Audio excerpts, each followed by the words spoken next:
Bonjour à tous, je suis Gaël de Robien, l'auteur de The Last Doge. C'est un jeu de déduction, exploration et gestion de main qui est sorti le 15 mars en boutique et je voulais vous donner quelques tips pour bien jouer à ce jeu.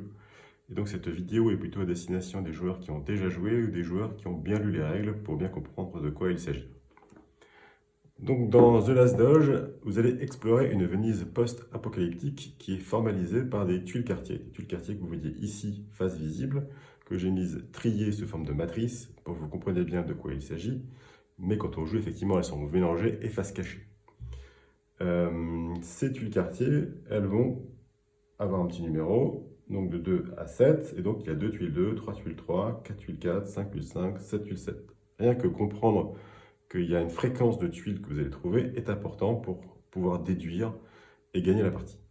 Sur ces tuiles quartier, il y a des petits pictos et ce qu'il faut remarquer, c'est qu'il y a un picto-coffre par numéro, donc un picto-coffre par quartier. Donc il y a 6 tuiles avec des coffres et une de chaque quartier. Les coffres sont particulièrement importants puisque quand vous allez les mettre face visible en exploration, vous allez pouvoir à la fois gagner des artefacts des temps anciens qui ont un pouvoir et qui vous font gagner des trophées, et à la fois déduire et trouver le trésor de Venise qui est ici, qui vaut 4 trophées. Dans les tuiles quartier, effectivement, vous allez avoir en plus de ces coffres, soit aucun picto, donc aucun pouvoir qui sera activé quand on va mettre cette tuile face visible, ou soit les mêmes pictos pour les autres tuiles du même quartier. On va trouver effectivement que des flammes pour les 6, que des dynamites pour les 5, etc. etc. Donc, c'est important de savoir ce que vous allez pouvoir trouver en fonction de ce qui est déjà visible. Et donc, savoir comment est constitué le plateau de jeu, avec quelle tuile, à quel pouvoir, pour quel numéro, ça vous aidera à mieux déduire, par exemple, où sont placés vos adversaires, quels effets vous pouvez faire pour les embêter. Et puis, à la fin, effectivement, trouver le trésor et pouvoir gagner ces trophées. Donc ça, on va le voir dans la partie exploration, que je vais détailler juste après, avec les petits tips qui vont avec. Et mémorisez bien cette structure, ça vous aidera à mieux explorer.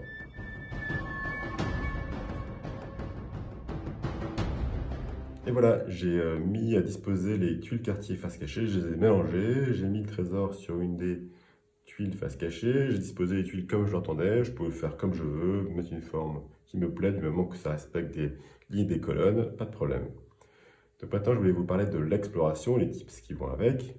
Donc l'exploration, je vous rappelle comment ça fonctionne. L'exploration, je prends 2 tuiles quartier inoccupées, celle-là, celle-là, celle-là, celle-là, celle-là, celle-là, comme je le souhaite. Je les regarde secrètement. Donc, par exemple, là, j'aurais vu secrètement un 2 et un 6. Je choisis d'en mettre une face visible et de mettre mon pion tribu sur l'autre. Effectivement, quand je rends celle-là face visible, je bénéficie du petit pouvoir qui est de piocher une carte action. Et là, je me cache sur un 2. Alors je dis que je me cache, effectivement c'est ça, je me cache puisque en fonction de là où je vais être caché, on pourra ou pas me trouver et le doge va essayer de m'attaquer envoyé par les autres joueurs. Donc là je fais donc un double choix, laquelle je rends visible, laquelle j'utilise pour avoir un pouvoir ou pour montrer aux autres joueurs. Donc là je me suis caché sur un 2, pourquoi sur un 2? Parce qu'effectivement c'est plus difficile de me trouver avec un 2, avec une attaque du doge, qui est la carte d'action la plus fréquente, que de me cacher sur un 6, où il y a 6 occurrences de la carte. Ça, c'est ce qui se produit le plus fréquemment, mais quand on explore, parfois on tombe sur des tuiles quartier qui ont le même numéro. Alors, par exemple, ici, je tombe sur 2-7. Donc j'explore, hop, 2-7. Alors là, j'ai un choix, je ne suis pas obligé, mais je peux l'annoncer. Je n'annonce pas que c'est des 7, j'annonce, ce sont les mêmes tuiles. Donc une fois que j'ai annoncé ça, j'ai le choix d'avoir une troisième. Ici, je regarde une troisième tuile, et je vois que c'est un 4.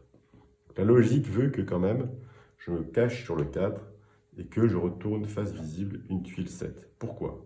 Parce qu'en fait, si je la refais, les adversaires savent que ces deux tuiles sont identiques. Donc si je me mets sur une tuile qui est une des deux 7, quelqu'un qui va explorer l'autre saura sur quelle tuile je vais être. Donc effectivement, quand je vois deux tuiles identiques, la logique veut que je mette quand même sur la troisième tuile pour être caché, mieux caché, et de faire ça. Ça, c'est le premier point. Deuxième point, quand j'explore de cette façon-là, je ne suis pas obligé de l'annoncer.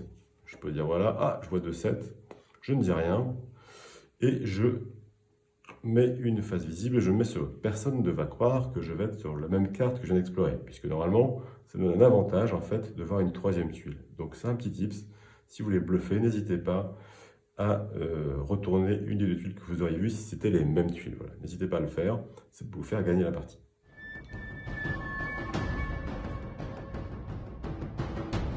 Deuxième tips d'exploration. Donc l'exploration, on a vu comment ça fonctionnait. Je prends deux tuiles quartier, n'importe lesquelles, et inoccupées, et j'en mets une face visible. Je bénéficie de l'effet du picto et je me cache sur l'autre tuile. Donc, en fait, en explorant, on a le choix de le faire de deux façons. Soit en défensif, donc dans une zone, je vais explorer les tuiles de la même zone petit à petit. Pourquoi je vais faire ça? Parce que je vais bien mémoriser où sont les tuiles et je pourrai les réutiliser plus tard. Et deuxièmement, je vais bien savoir lesquelles j'ai vues mais que les autres n'ont pas vues pour pouvoir être tranquille quand je me mets dessus, ou plus tranquille en fait. C'est une façon de faire en défensif, mais on peut aussi explorer en agressif. Explorer en agressif, ça veut dire quoi? Ça veut dire que je ne vais pas explorer une zone pour mémoriser, je vais explorer des tuiles quartiers qui sont orthogonales à un adversaire. Par exemple ici, j'explore ces deux-là, j'explore un 5 et un 7, je vais me mettre sur le 7 et je vais rendre visible le 5, l'effet du 5 va se déclencher, je vais faire un point de dégâts à mon adversaire. Donc c'est bien, j'ai exploré, j'ai vu des cartes et j'ai fait des points de dégâts à mon adversaire. Donc effet positif, c'est efficace. Effet négatif, je me suis mis en danger puisque je me suis mis sur un 7 et un 7, c'est une occurrence où il y a beaucoup de tuiles. Donc ça, c'est pas mal en termes d'agressivité, ça marche. Par contre, le problème de tout ça, je vais avoir plus de mal à mémoriser. Je vais me mettre en danger en me mettant sur un 7. Et après, cibler, attaquer les pions tribus des autres joueurs de cette façon-là, en fait, peut mener à ce que les autres joueurs se liguent contre vous, puisque vous êtes très agressif dans le jeu. Donc faites attention, ça peut être opportuniste de le faire ou dangereux de le faire, mais il y a bien deux façons d'explorer, et donc de mémoriser et d'être efficace en exploration.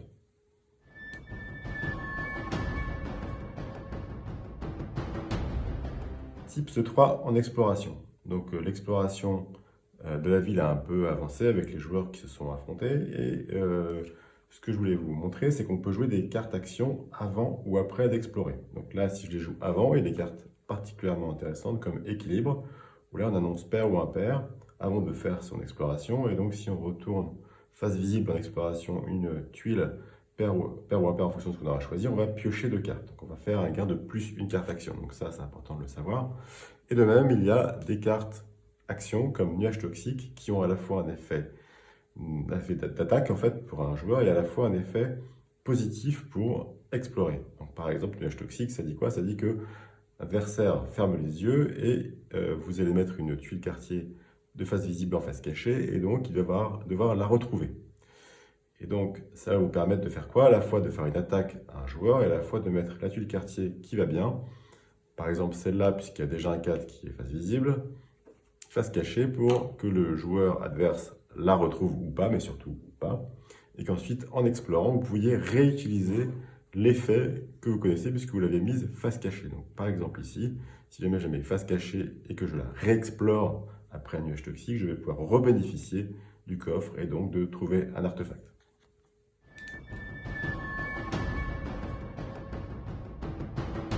Quatrième tips d'exploration. Donc quand je vais explorer, je vais regarder deux tuiles face cachée inoccupées.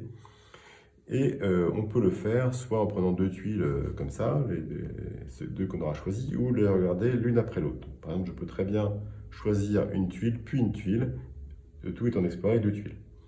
Donc, dans certains cas, c'est particulièrement intéressant. Donc, par exemple, pour les Moglianes, s'ils voient deux tuiles du même numéro, eh bien, ils gagnent un point de victoire. Donc, sachant que j'explore comme ça, par exemple, je vois une carte 7. Si je sais où il y a une deuxième carte 7 qui est cachée, eh bien, je vais dire, bah, je vois un 7, je vais explorer donc celle-ci. Je vois deux fois le même quartier, donc je gagne un point de victoire. Et je continue mon exploration en explorant par exemple ici. Je vais me mettre là et mettre celle-là face visible. Donc, vous voyez, c'est particulièrement vrai avec les Moglianes, mais ça peut être vrai dans d'autres cas. Si j'explore en regardant mes deux tuiles quartiers, non pas d'une seule façon, mais l'une après l'autre, eh bien, ça peut me donner un avantage, comme ici.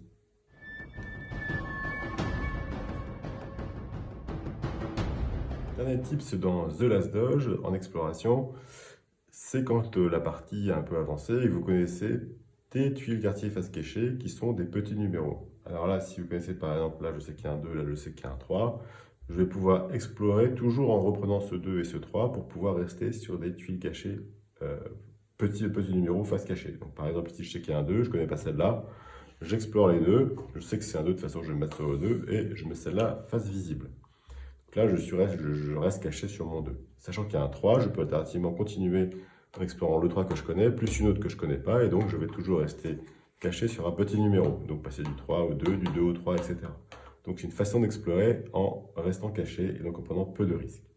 Ça, c'était le tips que je voulais vous partager, et on peut terminer sur le fait de ne plus explorer. Par exemple, si je suis sur un 2 et qu'il n'y a aucun donné face visible, je vais pouvoir rester caché dessus juste en explorant plus, mais en piochant des cartes. Comme on le sait, dans la règle, on peut explorer ou piocher deux cartes ou chercher le trésor. Et bien dans un cas où je suis caché sur un 2, pendant quelques tours au moins, après les autres vous s'en doutez, ça peut être intéressant d'y rester et de piocher des cartes pour pouvoir attaquer les autres joueurs. Voilà, donc ça c'était le dernier tips que je voulais vous partager. Tout ça sur la partie exploration ou dans le dernier cas de ne pas explorer. Voilà, amusez-vous bien avec ces tips et bon jeu, bon The Last Doge.